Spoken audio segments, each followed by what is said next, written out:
ভেজাল খাদ্যপণ্যের অভিযোগ যখন প্রায় নিত্যদিনের খবর, তখন শুদ্ধ সরিষার তেলের খোঁজে নজর পড়ছে গ্রাম বাংলার পুরনো ঘানিকলগুলির দিকে।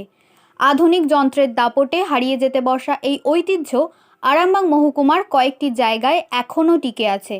তাদের মধ্যে একটি হলো আরামবাগের কালীপুর।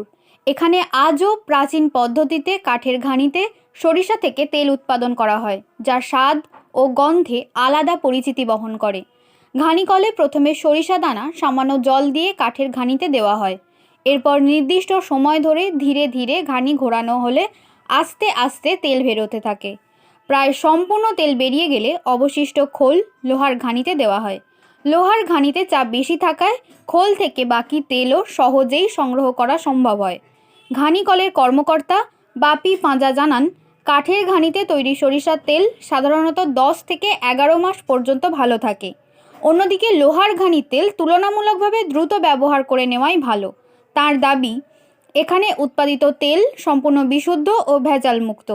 তবে সরিষা চাষ কমে যাওয়া, দানা আমদানির ঘাটতি এবং কাঠের ঘানির রক্ষণাবেক্ষণের খরচ বেড়ে যাওয়ায় বহু ঘানিকল বন্ধ হওয়ার মুখে। শুদ্ধতার এই ঐতিহ্য আগামী দিনে টিকে থাকবে কিনা তা নিয়েই তৈরি হয়েছে বড় প্রশ্ন। আপনার এই ঘানি কত দিনের? ঘানি তো আমার জন্মের আগে। আমার 51 বছর বয়স। আমার বাবা কালীপুর কলেজে প্রত্যাশা করেছিল ধানমানা কল, ঘানি কল, গম চাকি। এই ঘানিটার বিশেষত্ব কি? ঘানির বিশেষত্ব যে এখন তো আলু চাষের উপরে লোকের আলু চাষে লাভ বেশি, এজন্য আর সর্ষে চাষ কেউ করে না। না, বলছি ঘানিটার অন্য ঘানির থেকে আলাদা কেন? এটা তো কাঠের ঘানি, অরিজিনাল যে কাঁচি ঘানি বলা হয়, এটা কাঠের ঘানি। ঘানি তো পাশাপাশি আছে হয়তো কিছু, কেমন সে তো স্পেলার, শুধু কাঠের গাছ আর কেউ রাখতে পারে না। ভালো হয়। হ্যাঁ, এর তেলটা লংজিভিটি অনেক বেশি। উইদাউট কেমিক্যালে 1 বছর থাকবে।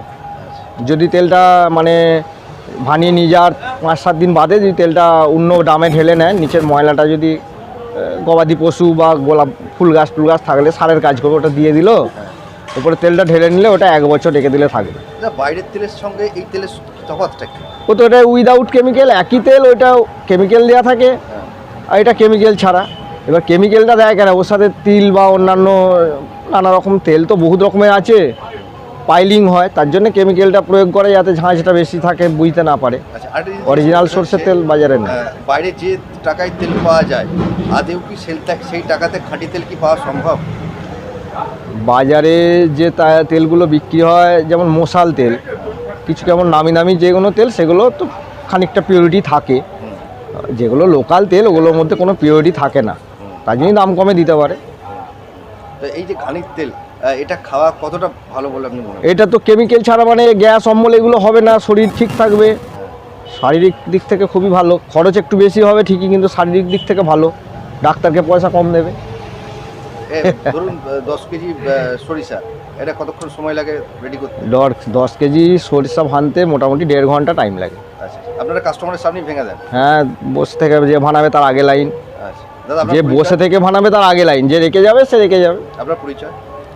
আমার পরিচয়, আমার ডাক নাম বাপি বলি। এখানে পাশাপাশি 5-7টা গ্রামের লোক চেনে বাপি পাঁজা, ভালো নাম শরদিন্দু পাঁজা।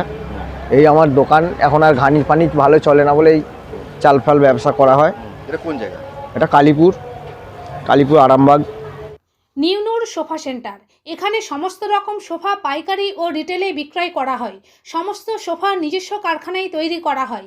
প্রোপাইটার হানিফ হোসেন খাঁ ও রুহুল হোসেন খাঁ, বড়ডোঙ্গল হাটতলা সিনেমা হলের সন্নিকটে, হুগলি। যোগাযোগ 7797170093 এবং 9382003105।